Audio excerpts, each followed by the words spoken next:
How in the world can we pass a $110 million bond referendum without our taxes going up? This is one of the most common questions that we've received, and I get it. It's a lot of money, and it has to impact our taxes, right? Now, I don't claim to be an expert in school finance, but luckily for you, I know someone, and she's been kind enough to come on here to explain to us how this is possible.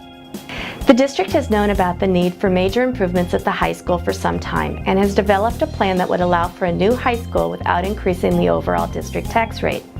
When the GO bonds were approved for the elementary buildings, a promise was made to district voters that the tax rate would not exceed $14.65. The district has kept this promise, and the tax rate actually decreased and has been held at $14.34 since 2014.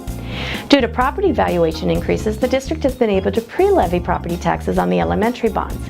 These funds are held in escrow for when the bonds become callable in 2019 through 2021. By calling the bonds early, the taxpayers of the district will save upwards of $6 million in interest. This also allows for new GO bonds to be issued for a new high school without increasing the overall tax rate. The state of Iowa determines the fate of operating revenues in the mix of state aid and property taxes. A low percentage of state aid, restrictions in the school aid formula, a special education deficit, and a large enrollment increase have impact on the property tax rate that is controlled by the state aid formula. A potential extension of the 1-cent sales tax also affects how much the district will have available for property tax relief in the future. However, the district remains committed to not increasing the overall tax rate because of the high school project, provided that factors beyond the district's control do not significantly change in the future. Seriously, most of my conversations with Chris go this way. I ask a very simple question and she gives me a very CFO type answer, and then I have to come back and ask, okay, but what does that really mean? Now, I'm confident that many of you probably understood what she said, but here's what I found out. We have one of the lowest tax rates around, and that's not going to change. Since 2012, we've been saving money so that when the $55 million worth of bonds for the elementary schools becomes callable, we can pay those off and save money. In essence, what you're voting on is a continuation of the current tax rate. And if that happens, we could build a new $100 million high school without taxes going up.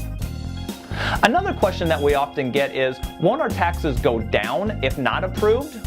So I went back and I asked Chris this very simple question, and after about 20 minutes and a dozen spreadsheets later, it's not that simple, and in fact they may not go down right away. But there are a lot of factors in play, and it's possible they go down even if approved. If the state legislature extends how schools can use 1% sales tax for another couple decades, then we could instantly start paying down the debt, and your tax rates could actually go down while we build a new high school. Like I said, there are a lot of spreadsheets involved and a lot of factors in play, but we hope that this helps answer a few of your questions, and we want to remind you to vote on April 3rd.